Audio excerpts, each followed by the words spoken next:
Hello friends எல்லாருக்கும் வணக்கம். So இன்னைக்கு பார்த்தீங்கன்னா நம்ம வந்து டாடா ஸ்டீல் செஸ் டோர்னமெண்ட்டில் ரவுண்ட் 3ல விளாண்ட ஒன் ஆஃப் த கேம் தான் பார்க்க போகிறோம். இது பார்த்தீங்கன்னா நம்ம அர்ஜுன் எரிகேசிக்கும் நம்ம வேர்ல்ட் சாம்பியன் குகேஷ்க்கும் நடந்த கேம் தான். ஸோ இந்த கேம் பார்த்தீங்கன்னா அட்டகாசமாக இருக்கும். ஒரு வேரியேஷனும் பார்த்தீங்கன்னா ரொம்பவே இன்ஸ்ட்ரக்டிவாக இருக்கும். ஸோ இமீடியட்டாக நம்ம இப்போ கேமுக்குள்ளே போயிடலாம். ஸோ இந்த கேம் பார்த்தீங்கன்னா இப்போ அர்ஜுன் வந்து ஒயிட் பீசஸ் ஹேண்டில் பண்ணிட்டு இருக்கிறதுனால D4 ஸ்டார்ட் பண்ணிட்டாரு. இப்போ குகேஷ் வந்து D5 ரெஸ்பாண்ட் பண்ணிட்டாரு. இப்போ C4 D takes C4 E4 ரவுண்ட் 1ல பிரக்னானந்தா விளாண்ட ஸ்டார்டிங் மூவ்ஸ் வருது. இப்போ வந்து E5 வந்து புஷ் பண்றாரு குகேஷ். இந்த இடத்துல night F3. So night F3 play பண்ணி இந்த பானை வந்து அட்டாக் பண்றாரு. இந்த இடத்துல வந்து ஒயிட் வந்து நான் ஆல்ரெடி சொன்ன மாதிரி பான் டெக்ஸ் பான் வந்து ப்ளே பண்ணக்கூடாது. ஸோ நான் அந்த பிரக்னானந்தா கேம்லேயே பார்த்தீங்கன்னா ரவுண்ட் 1ல பான் டெக்ஸ் பான் ப்ளே பண்ணால் குயின் வந்து எக்ஸ்சேஞ்ச் ஆகும். ஸோ பிளாக் வந்து ஒரு நல்ல கம்ஃபர்டபுளான பொசிஷனுக்கு வந்துருவார் அப்படின்னு சொல்லிட்டு நான் எக்ஸ்பிளைன் பண்ணியிருந்தேன். ஸோ இந்த இடத்துல இப்போ பிளாக் எப்படி ரெஸ்பாண்ட் பண்ணுறாரு பார்த்தீங்கன்னா பிஷப் வச்சு ஒரு செக் தராரு. இப்போ நைட் C3.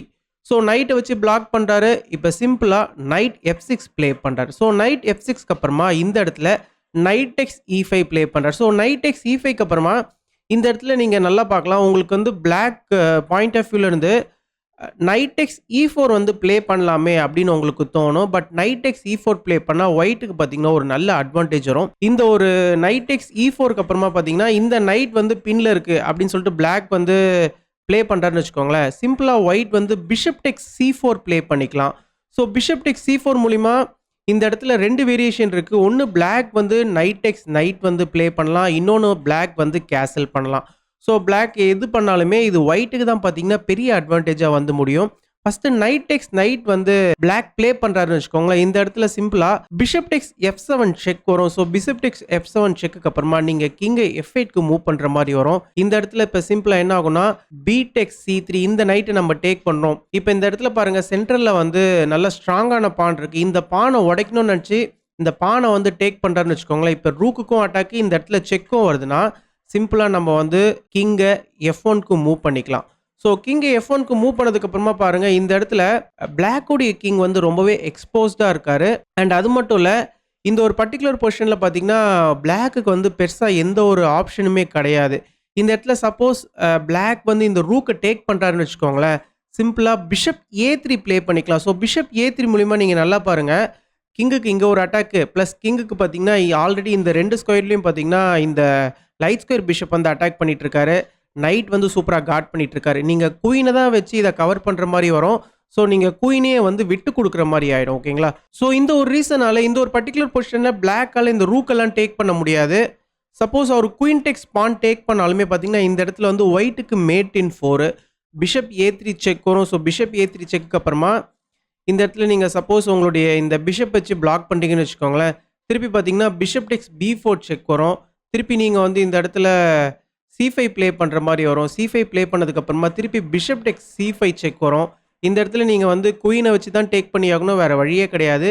இந்த இடத்துல நம்ம குயினை டிஃப்ளெக்ட் பண்ணிவிட்டு குயின் D8 மூலிமா ஒரு சூப்பரான செக்மேட் வந்து டெலிவர் பண்ணலாம். ஸோ எப்படி பார்த்தாலுமே பார்த்தீங்கன்னா இந்த ஒரு பர்டிகுலர் வேரியேஷனில் வந்து இந்த ஒரு இடத்துல நைட் டெக்ஸ் நைட் வந்து பிளாக்கால் ப்ளே பண்ண முடியாது. ஓகேங்களா? ஸோ இந்த இடத்துல பிஷப் டெக்ஸ் F7 வந்து ஒரு பெரிய த்ரெட்டு. ஸோ அதுலேருந்து பார்த்தீங்கன்னா ஃபாலோ அப் மூவ்ஸில் கண்டிப்பாக பிளாக் வந்து கேமை வந்து லூஸ் பண்ணிவிடுவார்.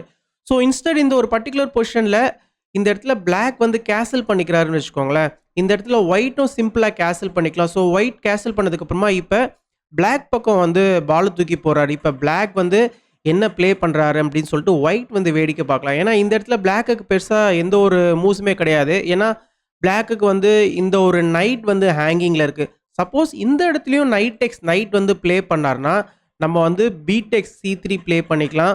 ஸோ B டெக்ஸ் C3க்கு அப்புறமா பாருங்கள் இந்த சென்டர் பான்ஸ் அகெயின் ஒயிட்டுக்கு வந்து ஸ்ட்ராங்காக இருக்குது. இந்த ஒரு பர்டிகுலர் இடத்துல திருப்பி நீங்கள் பிஷப் டெக்ஸ் பான் வந்து ப்ளே பண்ணுறீங்கன்னு வச்சுக்கோங்களேன். இந்த ரூக்கை வந்து அட்டாக் பண்ணிவிட்டு ப்ளே பண்ணிங்கன்னா சிம்பிளாக திருப்பி பிஷப் டெக்ஸ் F7 செக் தரலாம். இப்போ ரூக் டெக்ஸ் F7க்கு அப்புறமா சிம்பிளாக நம்ம குயின் எடுத்துகிட்டு வந்து இந்த B3 ஸ்கொயரில் போட்டுடலாம். ஸோ குயின் B3க்கு அப்புறமா பாருங்கள் இந்த ரூக் வந்து இங்கே லாக் ஆகிட்டாரு. ப்ளஸ் இந்த ரூக்கும் பார்த்தீங்கன்னா இந்த நைட் மூலிமா ஒரு அட்டாக்ல இருக்கிறாரு. இப்போ திருப்பி இந்த ஒரு ரூக்கை பிளாக் வந்து டேக் பண்ணுறாருன்னு வச்சுக்கோங்களேன். இந்த இடத்துல நைட் டெக்ஸ் F7 ப்ளே பண்ணிக்கலாம். இப்போ நம்ம வந்து குயினை வந்து அட்டாக் பண்ணுறோம். ப்ளஸ் இந்த இடத்துல நம்ம நெக்ஸ்ட் நைட்டை ரிமூவ் பண்ணிட்டோம்னா கிங்குக்கும் ஒரு பெரிய அட்டாக் வரும். ஸோ இந்த இடத்துல நீங்கள் வந்து குயின் F8 ப்ளே பண்ணுறீங்கன்னு வச்சுக்கோங்களேன். இந்த இடத்துல நைட் H6 செக் தரலாம். திருப்பி வந்து நீங்க கிங்க வந்து h8க்கு மூவ் பண்ற மாதிரி வரும். திருப்பி இந்த இடத்துல வந்து சிம்பிளா பிஷப் a3 ப்ளே பண்ணிக்கலாம். ஏன்னா ஆல்ரெடி இந்த பிளாக் உடைய குயின் வந்து இந்த g8 ஸ்கொயரை வந்து சேஃப்கார்ட் பண்றது ரொம்பவே அவசியமான விஷயம். ஏன்னா இந்த இடத்துல நம்ம வந்து செக்மேட் வந்து த்ரெட்டன் பண்ணிட்டு இருக்கோம். ஓகேங்களா?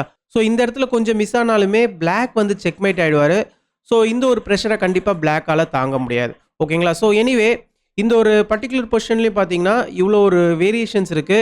ஸோ இந்த ஒரு ரீசன்னால நைட் டெக்ஸ் E4 வந்து பிளாக்கால ப்ளே பண்ண முடியாது. ஓகேங்களா? ஸோ பிஷப் டெக்ஸ் C4 வந்து ஒரு டெட்லியான அட்டாக் வரும். இமிடியேட்டா அதனால பிளாக் என்ன பண்றாருன்னா, நம்ம குகேஷ் வந்து B5 வந்து ப்ளே பண்ணி இந்த C4 பானை வந்து சேஃப்கார்ட் பண்றாரு. இப்ப கேம் எப்படி கன்டின்யூ ஆகுதுன்னா, அர்ஜுன் வந்து இந்த இடத்துல அவருடைய F பானை வந்து புஷ் பண்றாரு. ஸோ இந்த இடத்துல நீங்க நல்லா பார்த்தீங்கன்னா, சென்ட்ரல்ல வந்து அர்ஜுனுக்கு நல்ல கண்ட்ரோல் இருக்கு. But at the same time குகேஷ்க்கு பார்த்தீங்கன்னா, குயின் சைட்ல வந்து அவருடைய பான்ஸை வந்து நல்லா புஷ் பண்ணிட்டு இருக்காரு. இப்போ வந்து A6 புஷ் பண்றாரு. ஸோ இங்க பாருங்க குயின் சைட்ல குகேஷோடைய பான் ஸ்ட்ரக்சர் வந்து சூப்பரா கோஆர்டினேட் பண்ணிட்டு இருக்கு. பட் சென்டர்ல வந்து அர்ஜுனுடைய பான் ஸ்ட்ரக்சர் வந்து நல்லா கோஆர்டினேட் பண்ணிட்டு இருக்கு. ஸோ 2 பேருமே பார்த்தீங்கன்னா ஒரு இடத்துல வந்து ஒரு வீக்னஸ் ஒரு ஸ்ட்ராங்கான ஒரு பொசிஷனை புடிச்சிட்டு இருக்காங்க. ஸோ இப்போ கேம் எப்படி போகுதுன்னு பார்க்கலாம். இந்த ஒரு பர்ட்டிகுலர் இடத்துல இப்போ பிஷப் எடுத்துட்டு வந்து F4ல போறாரு. ஆக்சுவலா பிஷப் F4ல போறதுக்கு பதிலா இந்த இடத்துல சப்போஸ் ஒயிட் வந்து A4 ப்ளே பண்ணியிருந்தாருன்னு வச்சுக்கோங்களேன், இது வந்து பிளாக்குக்கு கொஞ்சம் ரிஸ்கி. பட் இருந்தாலும் பிளாக் இந்த ஒரு பர்ட்டிகுலர் பொசிஷன்ல வந்து சர்வே பண்ணலாம். பட் இது வந்து ஷார்ப்பா இருக்கும். இந்த இடத்துல வந்து பிஷப் B7 வந்து ப்ளே பண்ணலாம். எதனாலன்னு கேட்டிங்கன்னா, இந்த இடத்துல சப்போஸ் பான் எக்ஸ்சேஞ்ச் ஆகுதுன்னா இந்த ரூக்குக்கு வந்து இந்த பிஷப் வந்து சேஃப்கார்ட் கொடுப்பாரு. ஓகேங்களா? இந்த இடத்துல இப்போ ஒயிட் வந்து ஒரு ட்ரிக்கியான மூவ் ப்ளே பண்ணலாம். பிஷப் டெக்ஸ் C4 வந்து ப்ளே பண்ணலாம். ஸோ உங்களுக்கு ஃபர்ஸ்ட் பார்த்தோன்னே தெரியும் இந்த பிஷப் வந்து சாக்ரிஃபைஸ் பண்றோம் அப்படின்ட்டு. பட் இந்த பிஷப் வந்து சப்போஸ் பிளாக் எடுத்துட்டாருன்னு வச்சுக்கோங்களேன், குயின் A4 செக் வந்து அவைலபிளா இருக்கு. ஸோ குயின் A4 செக் மூலியமா பாருங்க, இந்த பிஷப் வந்து ஹேங்கிங்ல இருக்கு, பிளஸ் இந்த பிஷப் வந்து ஹேங்கிங்ல இருக்கு. இந்த இடத்துல நீங்க வந்து இந்த நைட் எல்லாம் எடுத்துட்டு வந்து குறுக்குல போட முடியாது. எதனாலன்னு கேட்டீங்கன்னா, நம்ம நைட் டெக்ஸ் C6 ப்ளே பண்ணிக்கலாம். திருப்பி பிஷப் டெக்ஸ் நைட் ப்ளே பண்ணீங்கன்னா குயின் டெக்ஸ் பிஷப் திருப்பி செக் வரும். இந்த ஒரு பர்ட்டிகுலர் பொசிஷன்ல பார்த்தீங்கன்னா குயின் சைடில் வந்து டோட்டலா பிளாக்கோடைய பீசஸ் எல்லாத்தையுமே வந்து நம்ம காலி பண்ணியாச்சு. அண்ட் அது மட்டும் இல்லை, இந்த இடத்துல டபுள் பான்ஸும் இருக்கு. ப்ளஸ் இந்த C4 பானும் பார்த்தீங்கன்னா பிளாக்குக்கு வீக்காக இருக்கு. ஓகேங்களா? ஸோ இந்த ஒரு பர்ட்டிகுலர் பொசிஷனில் வந்து நீங்கள் வந்து இந்த பி நைட்டை வச்சு பிளாக் பண்ண முடியாது. சப்போஸ் நீங்கள் இந்த F நைட்டை வச்சு இந்த செக்கை பிளாக் பண்ணாலுமே நம்ம இந்த பிஷப்பை வந்து கிராப் பண்ணிக்கலாம். இப்பயும் பார்த்தீங்கன்னா அர்ஜுனுக்கு வந்து எக்ஸ்ட்ரா ஒரு பான் கிடைக்கும். ப்ளஸ் இந்த C4 பானும் இப்போ வீக்காக இருக்கும். ஓகேங்களா? ஸோ இந்த ஒரு பர்ட்டிகுலர் ரீசனால இந்த இடத்துல பிளாக்கால வந்து பான் டெக்ஸ் பிஷப் வந்து இமீடியட்டாக ப்ளே பண்ண முடியாது. ஃபர்ஸ்ட் பிஷப் டெக்ஸ் நைட் வந்து செக் கொடுக்கலாம். இப்போ வந்து பான் டெக்ஸ் பிஷப்க்கு அப்புறமா இப்போ இந்த பிஷப் வந்து டேக் பண்ணிக்கலாம். இப்பயும் பார்த்தீங்கன்னா குயின் A4 செக் வந்து அவைலபிளாக இருக்கு. இப்போ இந்த இடத்துல நீங்கள் வந்து நைட் பி D7 வந்து ப்ளே பண்ணிக்கலாம். இப்போ இந்த பிஷப்புக்கும் பார்த்தீங்கன்னா குயின் வந்து சேஃப்கார்ட் பண்ணிட்டு இருக்காரு. அட் த சேம் டைம் இந்த நைட்டும் பார்த்தீங்கன்னா சேஃபாக தான் இருக்கிறாரு. இந்த நைட்டுக்கு இந்த நைட் வந்து சேஃப்கார்ட் பண்ணிட்டு இருக்காரு. இப்போ வந்து பிஷப் A3 வந்து ஒயிட் வந்து ப்ளே பண்ணிக்கலாம். ஸோ என்னதான் இந்த ஒரு பொசிஷன் வந்து ஈக்குவலாக இருந்தாலும் பிளாக்குக்கு வந்து கொஞ்சம் ரிஸ்கி தான். ஏன்னா இந்த இடத்துல இப்போ பிளாக்கால கேசல் பண்ண முடியாது. ப்ளஸ் இந்த குயின் சைடில் பார்த்தீங்கன்னா பிளாக்குடைய பீசஸ் வந்து ஃபுல்லாகவே வெக்கேட் ஆயிடுச்சு. என்னதான் ஒயிட்டுக்கும் பீசஸ் கம்மியாக இருந்தாலுமே பிளாக்கோடைய பான் ஸ்ட்ரக்சரும் பார்த்தீங்கன்னா டேமேஜ் ஆயிருக்கு. ஸோ பிளாக் வந்து ரொம்பவே ஷார்ப்பாக விளாடணும் இந்த கேமை வந்து ஹோல்ட் பண்ணோம்னா. ஸோ கடைசி வரைக்கும் பிளாக் வந்து டைமை பேர்ன் பண்ணி விளாடுற மாதிரி இருக்கும். ஓகேங்களா? ஸோ எனிவே ஒரு நல்ல ஒரு எட்ஜ் இருக்கும் ஒயிட்டுக்கு இந்த ஒரு பர்ட்டிகுலர் பொசிஷனை பொறுத்த வரைக்கும்.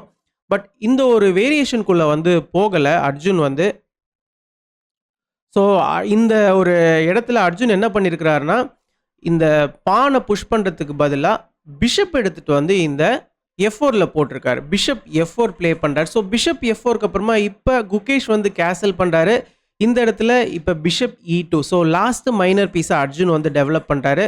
இப்போ குயின் E7 இப்போ வந்து ஏ பானை புஷ் பண்ணுறாரு. ஸோ ஏ பானை புஷ் பண்ணதுக்கப்புறமா இப்போ இந்த இடத்துல சி பானை புஷ் பண்ணுறாரு. இந்த இடத்துல பான் வந்து எக்ஸ்சேஞ்ச் ஆச்சுன்னா இந்த சி பானை வச்சு இந்த பானை வந்து ரீகேப்சர் பண்ணிக்கலாம். அதே பான் ஸ்ட்ரக்சர் அப்படியே குகேஷ்க்கு இருக்கும். ஸோ இந்த ஒரு ரீசனால தான் சி பானை புஷ் பண்ணுறாரு. இப்போ கேம் எப்படி கண்டினியூ ஆகுதுன்னா அர்ஜுன் வந்து கேசல் பண்ணுறாரு. இப்போ பிஷப் B7. ஸோ இந்த இடத்துல பிஷப் வந்து ஃபியான்கேட்டோ பண்ணுறாரு. இப்போ queen C1. So queen C1 மூலிமா குயினை வந்து இந்த ஒரு பிஷப் இருக்கிற டயக்னலில் வந்து மெயின்டைன் பண்ணுறாரு. ப்ளஸ் இந்த நைட்டையும் பார்த்தீங்கன்னா இந்த குயின் வந்து சேஃப்கார்ட் பண்ணிட்டு இருக்காரு. ப்ளஸ் ரூக்குக்கும் இந்த ஒரு D1 ஸ்கொயரில் வந்து ஒரு ஸ்பேஸ் தராரு. ஓகேங்களா? ஸோ இந்த குயின் மூவ் பார்த்தீங்கன்னா ஒரு மல்டி பர்பஸான மூவ். இப்போ நைட் பி D7. ஸோ குகேஷும் பார்த்தீங்கன்னா அவருடைய லாஸ்ட் மைனர் பீஸை டெவலப் பண்ணுறாரு. இப்போ நைட் வந்து எக்ஸ்சேஞ்ச் ஆகுது. இப்போ இந்த நைட்டை வச்சு இந்த நைட்டை வந்து டேக் பண்ணுறாரு. நீங்கள் குயினை வச்சு டேக் பண்ணிங்கன்னா இந்த நைட் வந்து F6லேயே வந்து ஸ்டக் ஆகிருப்பார். உங்களால் இந்த எஃப் பானை வந்து புஷ் பண்ண முடியாது. ஸோ அதனால் நைட்டை வச்சு நைட்டை டேக் பண்ணுறாரு. இப்போ G4. ஸோ இந்த இடத்துல உங்களுக்கு சடனாக தோணும் G4 வந்து புஷ் பண்ணுறாரு. ஸோ கிங்குக்கு முன்னாடி இருக்கிற பானை புஷ் பண்ணால் கிங் வந்து வீக் ஆகிடுவாரோ அப்படின்னு உங்களுக்கு தோணும். பட் இந்த ஒரு பர்டிகுலர் பொசிஷனில் பார்த்தீங்கன்னா ஃபுல்லாக குயின் சைடில் வந்து குகேஷ் வந்து அவருடைய பானை வந்து ரோல் பண்ணிட்டு இருக்காரு. சென்ட்ரல் ப்ளஸ் இந்த கிங் சைடில் இருக்கிற பான்ஸை வந்து அர்ஜுன் வந்து புஷ் பண்ண ட்ரை பண்ணுறாரு. ஓகேங்களா. அண்ட் அது மட்டும் இல்லை, சென்ட்ரல் கண்ட்ரோலில் தப்பி தவறி குகேஷ் விட்டுட்டாருன்னா அர்ஜுன் வந்து கேம் எடுத்துட்டு போகிறதுக்கான வாய்ப்புகள் ஜாஸ்தி. ஓகேங்களா. இப்போ குகேஷ் என்ன பண்றாருன்னா ரூக் FD8 ப்ளே பண்றாரு. ஸோ இந்த ரூக் எடுத்துட்டு வந்து D5ல போறாரு. இந்த சென்டர் பான் பார்த்தீங்கன்னா ஒயிட்டுடைய சென்டர் பான் அன்டிஃபெண்டடாக இருக்குது. ஸோ இந்த பானுக்கு வந்து ப்ரெஷர் போட பார்க்குறாரு. ஏன்னா இந்த ஒரு சென்டர் பானை எடுத்துட்டா டோட்டலாக அர்ஜுன் பிடிச்சிட்டு இருந்த இந்த சென்டரே பார்த்தீங்கன்னா ஃபுல்லாக காலி ஆகிடும். ஸோ குகேஷோடைய கண்ட்ரோலுக்கு கேம் வந்துடும். இந்த இடத்துல இப்போ சிம்பிளாக rook D1. So rook D1 போட்டு அவரும் வந்து அர்ஜுனும் பார்த்தீங்கன்னா அவருடைய ரூக்கை வந்து D5க்கு கொண்டு வராரு. இப்போ நைட் F8. இந்த இடத்துல நைட் வந்து E6 ஸ்கொயருக்கு வந்து ஜம்ப் ஆவார். ஸோ E6க்கு வந்தார்னா இந்த நைட்டும் பார்த்தீங்கன்னா இந்த சென்டரான இந்த D4 பானுக்கு வந்து ப்ரெஷர் தருவார். ஸோ இந்த இடத்துல இமீடியட்டாக அர்ஜுன் என்ன பண்ணுறாருன்னா அவருடைய பிஷப் எடுத்துகிட்டு வந்து இந்த G5 ஸ்கொயரில் போகிறார். பிஷப் G5 ப்ளே பண்ணி குயினையும் ரூக்கையும் அட்டாக் பண்ணுறாரு. உங்களுக்கு ஒரே மூவ் என்னன்னு பார்த்தீங்கன்னா நீங்கள் இந்த பானை தான் புஷ் பண்ணி டிஃபெண்ட் பண்ண முடியும். இந்த பானை புஷ் பண்ணதுக்கு அப்புறமா இப்போ மறுபடியும் பிஷப்பை வந்து E3க்கே கொண்டு வந்துடுறாரு. ஸோ பிஷப் E3 மூலிமா இப்போ இந்த பிஷப் வந்து இந்த சென்டர் பானை வந்து கண்காணிச்சிட்டு இருக்காரு. இந்த D4 பானான இந்த சென்டர் பானை நம்ம காப்பாற்றுறது ரொம்பவே ஒரு அவசியமான விஷயம். ஏன்னா ஃபுல்லாகவே வந்து நம்ம கண்ட்ரோல் பண்ணுறது இந்த சென்ட்ரல் ஸ்கொயர்ஸை தான். அதுதான் பார்த்தீங்கன்னா அர்ஜுனுக்கு வந்து இந்த இடத்துல ஒரு ஸ்ட்ராங்கான பாயிண்ட். என்னதான் இந்த குயின் சைடில் வந்து குகேஷ் அவருடைய பான்ஸை ரோல் பண்ணாலும் இந்த இடத்துல அவர் வந்து இன்னொரு ஒரு அட்வான்டேஜை வச்சுக்கிட்டா தான் கேமை வந்து பேலன்ஸ்டாக ப்ளே பண்ண முடியும். ஓகேங்களா. இப்போ நைட் E6. ஸோ நைட் வந்து அவருடைய பிளான் படி இந்த E6 ஸ்கொயருக்கு வராரு. இப்போ சிம்பிளாக பான் டெக்ஸ் பானு இப்போ சி பானை வச்சு டேக் பண்ணுறாரு. இந்த இடத்துல குகேஷ்க்கு பாருங்கள் அப்படியே இந்த பான் ஸ்ட்ரக்சர் மெயின்டைன் ஆகிட்டு இருக்கு. இப்போ சிம்பிளாக பிஷப் வந்து F1க்கு வராரு. ஸோ எந்த நேரத்துலையும் பார்த்தீங்கன்னா பிஷப் இந்த இடத்துல ஃபியான்ஷெட்டோ பண்ணுவார். இப்போ குயின் D7. ஸோ குயினையும் ரூக்கையும் பார்த்தீங்கன்னா இந்த இடத்துல இப்போ அலைன் பண்ணியிருக்கிறாரு பாருங்கள். ஸோ இந்த இடத்துல பாருங்கள் பிளாக் வந்து நிறைய ப்ரெஷர் கொடுத்துட்ருக்காரு. பட் தற்சமயத்துக்கு பிஷப்பும் ரூக்கும் வந்து இங்கே சேஃப்கார்ட் பண்ணிட்டு இருக்காங்க. ஸோ இந்த இடத்துல இப்போ என்ன பண்ணுறாருன்னா குயின் C2 ப்ளே பண்ணுறாரு. ஸோ குயின் C2 மூலிமா குயினுக்கு வந்து இந்த செகண்ட் ரேங்க்ல வந்து ஆக்சஸ் தராரு. இப்போ சிம்பிளாக என்ன நடக்குதுன்னா பிஷப் D6. ஸோ பிஷப் D6க்கு அப்புறமா பாருங்கள் இந்த பிஷப்பும் நைட்டும் பார்த்தீங்கன்னா இந்த F4 ஸ்கொயரை வந்து ஐ பண்ணிட்டு இருக்காங்க. இப்போ வந்து குயின் F2 ப்ளே பண்ணுறாரு. ஸோ குயின் F2 மூலிமா நெக்ஸ்ட் வந்து இந்த பிஷப் அண்ட் இந்த குயினையும் பார்த்தீங்கன்னா ஒரு பேட்டரி வந்து ஃபார்ம் பண்ணுறாரு. நம்ம இந்த பானை ஃபார்வர்டுக்கு புஷ் பண்ணோம்னா இந்த ஒரு டயகனலை வந்து ஸ்ட்ராங்காக வந்து அர்ஜுன் வந்து பிடிச்சி வச்சுக்கலாம். இப்போ குயின் C7. ஸோ குயின் C7க்கு அப்புறமா இந்த இடத்துல நம்ம பிஷப் G2 ப்ளே பண்ண முடியாது. பிஷப் G2 ப்ளே பண்ணிங்கன்னா பிஷப் டெக்ஸ் H2 வந்து அவைலபிளாக இருக்குது. ஏன்னா குயினுடைய ஆக்சஸை வந்து இந்த பிஷப் வந்து கட் பண்ணிவிடுவார். ஓகேங்களா. ஸோ இந்த ஒரு ரீசனால் இப்போ பிஷப்பை ஃபியான்கேட்டோ பண்ண முடியாது. இப்போ அர்ஜுன் என்ன பண்ணுறாருன்னா ரூக் C1 ப்ளே பண்ணுறாரு. ஸோ அவருடைய இன்னொரு ரூக்கை வந்து C5ல போடுறாரு. ஓகேங்களா. ஸோ இந்த இடத்துல வந்து பொட்டென்ஷியலாக இந்த பான்ஸ் வந்து ரோல் ஆகுறது ஒரு ரிஸ்கியான விஷயந்தான். பட் ஸ்டில் அவ்வளோ சீக்கிரமாக இங்கே இருக்கிற பானை வந்து புஷ் பண்ண முடியாது. இந்த இடத்துல இப்போ கேம் எப்படி கண்டினியூ ஆகுதுன்னா குயின் எடுத்துகிட்டு வந்து B8ல போகிறார். ஸோ குயின் B8 பார்த்தீங்கன்னா ஒரு வெயிட்டிங் மூவ் மாதிரி. ஸோ குயின் பார்த்தீங்கன்னா எந்த நேரத்துலையும் இந்த A7 ஸ்கொயருக்கும் வரதுக்கான வாய்ப்பு இருக்குது இந்த பிஷப் வந்து மூவ் ஆயிடுச்சுன்னா. And at the same time இந்த E பானை வந்து ஃபர்தராக புஷ் பண்ணால், அதாவது இந்த G பானை புஷ் பண்ணி இந்த F பானை டிஸ்டர்ப் பண்ணதுக்கப்புறமா இந்த E பானை அர்ஜுன் புஷ் பண்ணார்னா இந்த பிஷப்க்கு வந்து இதே டயகனலை மெயின்டைன் பண்ணுறதுக்கு இந்த C7 ஸ்கொயரும் வந்து தேவைப்படுது. ப்ளஸ் இந்த ஒரு பர்டிகுலர் பொசிஷனில் வந்து பிளாக்கால் இந்த பானை வந்து புஷ் பண்ண முடியாது. இன்ஸ்டன்ட் நீங்கள் குயினை மூவ் பண்ணுறதுக்கு பதிலாக இந்த பானை புஷ் பண்ணுறீங்கன்னு வச்சுக்கோங்களேன், இந்த B பானை புஷ் பண்ணதுக்கு அப்புறமா இந்த C4 பான் ரொம்பவே வீக் ஆகிடும். நம்ம சிம்பிளாக நைட் A4 ப்ளே பண்ணிக்கலாம். நைட் A4 ப்ளே பண்ணதுக்கப்புறமா பாருங்கள் இந்த C4 பானுக்கு 2 அட்டாக் வந்து காத்துட்ருக்கு. இந்த C4 பான் போயிடுச்சுன்னா டோட்டலாக குகேஷ்க்கு இருக்கிற அட்வான்டேஜ் எல்லாமே போயிடும். அண்ட் அர்ஜுன் ஆல்ரெடி சென்டரை பிடிச்சி வச்சுட்டு இருக்காரு. ஸோ ரொம்பவே ஈஸியாக அர்ஜுன் கையில் இந்த கேம் வந்து போயிடும். ஸோ அவசரப்பட்டு நம்ம வந்து இந்த பானெல்லாம் வந்து டக்குன்னு புஷ் பண்ணிடக்கூடாது. ஸோ இந்த இடத்துல வந்து குகேஷ் வந்து குயின் B8 ப்ளே பண்ணுறாரு. இப்போ night E2. So night E2 வந்து இந்த F4 ஸ்கொயரை வந்து ஐ பண்ணிட்டு இருக்காரு. இப்போ குகேஷ் வந்து நைட் F4 ப்ளே பண்ணுறாரு. இப்போ நைட்ஸ் வந்து எக்ஸ்சேஞ்ச் ஆகுது. நைட்ஸ் எக்ஸ்சேஞ்ச் ஆனதுக்கப்புறமா இப்போ இந்த டீப்பானை வந்து புஷ் பண்ணார். ஸோ டீப்பானை புஷ் பண்ணி கம்ப்ளீட்டாக இந்த பிஷப்போடைய ஆக்சஸை வந்து பிளாக் பண்ணுறாரு. அண்ட் இந்த இடத்துல சிம்பிளாக இப்போ என்ன பண்ணுறாருன்னா குகேஷ் வந்து அவருடைய பிஷப் வந்து D6லே போட்டுக்கிறாரு. பிஷப் வந்து இந்த D6 ஸ்கொயரில் இருக்கிறது அவசியமான விஷயம். அதை விட பிஷப் கேமில் இருக்கிறது ரொம்ப முக்கியமான விஷயம். இந்த இடத்துல சப்போஸ் குகேஷ் வந்து பிஷப் வந்து எக்ஸ்சேஞ்ச் பண்ணிட்டாருன்னு வச்சுக்கோங்களேன், அர்ஜுனுக்கு வந்து சென்டரில் பான்ஸ் வந்து ரோல் ஆகிட்டு இருக்கு. ஸோ அதை ஸ்டாப் பண்ணுறதுக்கு குகேஷ்க்கு வந்து ரொம்பவே கம்மியான ரிசோர்ஸ் தான் இருக்கும். ஓகேங்களா? ஸோ இந்த ஒரு ரீசனால இந்த பிஷப் வந்து இப்போ எக்ஸ்சேஞ்ச் பண்ணக்கூடாது. ஸோ குகேஷும் பார்த்தீங்கன்னா கரெக்டாக இதை புரிஞ்சு வச்சுக்கிட்டு பிஷப்பை வந்து D6ல் போடுறாரு. இப்போ சிம்பிளாக பிஷப் C5 ப்ளே பண்ணுறாரு. பிஷப் C5க்கு அப்புறமா இந்த இடத்துல இந்த ஏபானை வந்து ஃபர்தராக புஷ் பண்ணுறாரு குகேஷ். இப்போ வந்து பிஷப் டெக்ஸ் பிஷப்பு, குயின் டெக்ஸ் பிஷப்பு. ஸோ குயின் டெக்ஸ் பிஷப் அப்புறமா பாருங்கள், திருப்பி குயின் வந்து இந்த சென்டர் ஃபைலான இந்த D5ல வந்து பிடிச்சிட்டாரு. ஒயிட்டுக்கு வந்து சென்டரில் பான்ஸ் இருந்தாலும் ஒயிட் புஷ் பண்ணுறதுக்கும் பார்த்தீங்கன்னா கொஞ்சம் தடங்கள் இருக்குது. பிளாக்குக்கும் பார்த்தீங்கன்னா குயின் சைடில் பான்ஸ் இருந்தாலும் இமீடியட்டாகவும் பிளாக்காலையும் புஷ் பண்ண முடியாது. ஸோ ரெண்டு சைட்லையுமே பார்த்தீங்கன்னா பான்ஸை வந்து ரெண்டு பேருமே வந்து தடுத்துட்டு இருக்காங்க. ஆக்சுவலாக இந்த மாதிரியான ஒரு ஷார்ப்பான கேம் விளாட்றது பார்த்தீங்கன்னா கஷ்டமான விஷயம் தான். ஏன்னா யாராவது கண்டிப்பாக ஏதாவது ஒரு இடத்துல மிஸ்டேக் பண்ணுறதுக்கான வாய்ப்புகள் ஜாஸ்தி.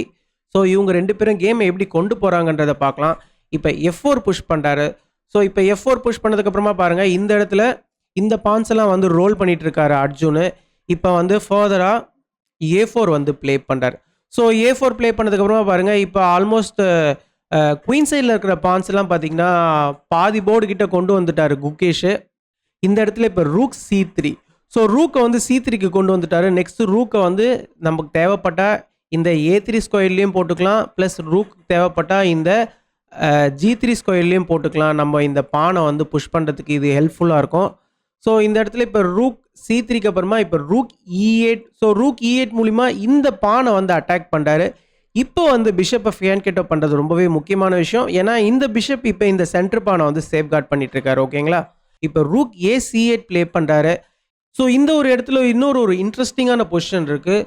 சப்போஸ் குகேஷ் வந்து இந்த இடத்துல இந்த பானை வந்து புஷ் பண்ணுறாருன்னு வச்சுக்கோங்களேன், அதாவது இந்த பி பானை வந்து டீவியேட் பண்ண ட்ரை பண்ணாருன்னா இந்த இடத்துல வந்து B-Tex A3 ப்ளே பண்ணதுக்கப்புறமா இந்த ரெண்டு பானையும் வச்சு புஷ் பண்ணணும்னு நினச்சாருன்னா இந்த இடத்துல என்ன நடக்கும்னா இப்போ rook takes A3. So rook takes A3க்கு அப்புறமா பாருங்கள், இந்த ரூக்கு வந்து அட்டாக் இருக்குது. இப்போ சிம்பிளாக அர்ஜுன் என்ன பண்ணிக்கலாம்னா அவருடைய சென்டர் பானை புஷ் பண்ணி குயினை வந்து அட்டாக் பண்ணலாம். இப்போ F-Tex E5க்கு அப்புறமா திருப்பி F-Tex E5, திருப்பி குயினுக்கு வந்து ஒரு அட்டாக் இருக்குது. இந்த இடத்துல குயின் வந்து இந்த ரூக்கை வந்து சேஃப்கார்ட் பண்ணிட்டு இருக்காரு. ஸோ இந்த ரூக்கை நீங்கள் சேஃப்கார்ட் பண்ணுறதுக்காக திருப்பி நீங்கள் குயினை வந்து B4ல் போடுறீங்கன்னு வச்சுக்கோங்களேன், சிம்பிளாக ரூக் F1 வந்து ப்ளே பண்ணிக்கலாம். ஸோ ரூக் F1 மூலிமா பாருங்கள், இந்த குயின் மூலிமா நம்ம வந்து இந்த F7 ஸ்கொயரை வந்து அட்டாக் பண்ணிட்டு இருக்கோம். ஸோ இந்த ஒரு அட்டாக்ல இருந்தும் பார்த்தீங்கன்னா பிளாக்கால் வந்து தப்பிக்க முடியாது. சப்போஸ் நீங்கள் இந்த ரூக்கை ஃப்ரீ ரூக்குன்னு சொல்லிட்டு நீங்கள் இந்த ரூக்கை எடுத்துட்டீங்கன்னு வச்சுக்கோங்களேன், இந்த இடத்துல மேட் இன் 3 குயின் F7 செக்கு. இப்போ கிங் H8 வந்ததுக்கப்புறமா இந்த ரூக்கை நம்ம இப்போ டேக் பண்ணிக்கலாம். இப்போ நீங்கள் குயின் F8 ப்ளே பண்ணதுக்கப்புறமா இதை வந்து நம்ம சூப்பராக செக்மேட் பண்ணிடலாம். ஓகேங்களா? ஸோ இந்த ஒரு ரீசனால் இது ஒரு டெட்லியான ட்ராப்பு. நீங்கள் குயின் B4ம் ப்ளே பண்ண முடியாது. சப்போஸ் இந்த இடத்துல நீங்கள் குயின் B4 ப்ளே பண்ணாமல் ரூக் டெக்ஸ் E5 ப்ளே பண்ணுறீங்கன்னு வச்சுக்கோங்களேன், இந்த இடத்துல சிம்பிளாக என்ன பண்ணிக்கலாம்னா இப்போ ரூக் டெக்ஸ் ரூக் ப்ளே பண்ணிக்கலாம். இப்போ குயினை வந்து இந்த சைடில் நம்ம வந்து டீவியேட் பண்ணதுக்கப்புறமா D6 ப்ளே பண்ணுறோம். ஸோ D6 ப்ளே பண்ணதுக்கப்புறமா இப்போ பிளாக் கூடிய இந்த பிஷப் வந்து ஹேங்கிங்கில் இருக்குது. நெக்ஸ்ட்டு நம்ம D7 வந்து த்ரெட்டன் பண்ணுறோம். ஸோ இந்த D7 நீங்கள் காப்பாற்றியே ஆகணும். இந்த இடத்துல சப்போஸ் பிளாக் வந்து பிஷப்பை வந்து எடுக்கிறாருன்னு வச்சுக்கோங்களேன், இப்போ D7 ப்ளே பண்ணதுக்கப்புறமா பிளாக்கு கிட்ட டிஃபென்ஸே கிடையாது. நீங்கள் ரூக்கையும் மேலே கொண்டு போக முடியாது, பான் வந்து தடுத்துட்ருக்காரு. ஸோ குயினும் பார்த்தீங்கன்னா மேலே வர முடியாது. ஏன்னா இந்த ரூக் வந்து சூப்பராக இந்த பானை வந்து சப்போர்ட் பண்ணிட்டு இருக்காரு ப்ரொமோட் ஆகிறதுக்கு. ஸோ இந்த ஒரு பர்டிகுலர் பொசிஷனில் நீங்கள் சப்போஸ் ரூக் எடுத்துகிட்டு வந்து இங்கே E8ல் போட்டு நெக்ஸ்ட்டு D8க்கு கொண்டு வரணும்னு நினச்சிங்கன்னா பிளாக்கோடைய பிஷப் போயிடும். ஏன்னா பிளாக்கோடைய பிஷப் வந்து ஹேங்கிங்கில் இருக்குன்னு சொன்னேன் இல்லையா? ஸோ பிளாக்கோடைய பிஷப்பும் போயிடும். ஸோ ஆளுநர்லாம் பார்த்தீங்கன்னா ஒயிட்டுக்கு வந்து ஒரு நல்ல அட்வான்டேஜாக வந்து முடியும். ஸோ எதனாலன்னு பார்த்தீங்கன்னா இந்த ஒரு பர்டிகுலர் பான் புஷ் வந்து பிளாக் பண்ணார்னா அந்த ஒரு ட்ராப்குள்ளே உலறதுக்கான வாய்ப்புகளும் இருக்குது. ஸோ இந்த ஒரு ரீசனால் குகேஷும் பார்த்தீங்கன்னா இந்த இடத்துல பானை வந்து புஷ் பண்ணலை. குகேஷ் என்ன பண்ணுறாருன்னா அவருடைய ரூக் எடுத்துகிட்டு வந்து இந்த ஒரு பர்டிகுலர் C8 ஸ்கொயர்ல போறார். ஸோ இந்த இடத்துல மெயினான மோட்டிவே என்னன்னு பார்த்தீங்கன்னா, இந்த சென்டர் பானை வந்து புஷ் பண்றது தான். சென்டர் பானை புஷ் பண்ணா, நெக்ஸ்ட் வந்து ரூக் டெக்ஸ் C4 வந்து ப்ளே பண்ண முடியாது. ஏன்னா இந்த ரூக் இந்த பானை வந்து சப்போர்ட் பண்ணிட்டு இருக்காரு. ஸோ இந்த ஒரு ரீசனால இப்ப அர்ஜுன் என்ன பண்றாருன்னா, சிம்பிளா அவருடைய ரூக்க வந்து A3க்கு மாத்திக்கிறாரு. இப்ப பிளாக்கால சென்டர் பானை புஷ் பண்ண முடியாது. பிளாக் இப்ப சென்டர் பானை புஷ் பண்ணா என்ன ஆகும்னா, ரூக் டெக்ஸ் A4 இந்த பானை நம்ம டேக் பண்ணிக்கலாம். ஸோ இந்த ஒரு ரீசனால இப்ப குகேஷ் என்ன பண்றாருன்னா, திருப்பி அவருடைய ரூக்க வந்து A8க்கு கொண்டு வராரு. இப்ப இந்த A பானை வந்து சேஃப்கார்ட் பண்றாரு. இப்ப சென்டர் பானை வந்து புஷ் பண்றதுக்கு ட்ரை பண்றாரு. ஏன்னா இப்ப இந்த A4 பான் வந்து இந்த ரூக்குடைய சப்போர்ட்ல இருக்கு. ஸோ இந்த ஒரு ரீசனால இப்ப திருப்பி அர்ஜுன் என்ன பண்றாருன்னா, அவருடைய ரூக்க திருப்பி இந்த C3 ஸ்கொயருக்கு கொண்டு வராரு. இப்ப நீங்க வந்து B4 புஷ் பண்ண முடியாது. ஏன்னா இப்ப இந்த C4 பான் வந்து ஹேங்கிங்ல இருக்கு. ஸோ இதே மாரி 2 பேரும் மாறி மாறி மூவ் பண்ணி அவங்க வந்து கடைசியா டிராக்கு வந்து அக்ரி பண்ணிக்கிட்டாங்க. ஸோ கம்ப்ளீட்டா பார்த்தீங்கன்னா 2 சைடுமே வந்து ஒரு குயின் சைடுல வந்து குகேஷ் வந்து பானை வந்து புஷ் பண்ணிட்டு இருந்தாரு. போர்டோடைய சென்டர்ல வந்து அர்ஜுன் பானை வந்து புஷ் பண்ணிட்டு இருந்தாரு. ஸோ 2 பேருக்குமே பார்த்தீங்கன்னா, இது வந்து ஒரு ரொம்பவே ஷார்ப்பான கேம்ன்னு சொல்லி ஆகணும். ஸோ 2 பேருமே எந்த ஒரு இடத்துலயுமே பார்த்தீங்கன்னா, எந்த தப்புமே பண்ணாம கரெக்ட்டா ப்ளே பண்ணி அவங்க வந்து கேம வந்து ட்ரா பண்ணிக்கிட்டாங்க. ஸோ இது வந்து ரொம்பவே ஒரு இன்ட்ரஸ்டிங்கான கேம் 2 பேர்கிட்ட இருந்தும். ஸோ 2 பேருமே பார்த்தீங்கன்னா, அவங்களுடைய ஃபுல் பொட்டன்ஷியல காமிச்சு, ஒருத்தருக்கு ஒருத்தர் சலிச்சவர் இல்ல அப்படின்னு சொல்லிட்டு இந்த இடத்துல ப்ளே பண்ணியிருக்காங்க. ஸோ இந்த கேம பத்தின உங்களுடைய கருத்துக்கள கண்டிப்பா கமெண்ட் செக்ஷன்ல மென்ஷன் பண்ணுங்க. நான் இதோட இந்த வீடியோ முடிச்சுக்கிறேன். Thank you.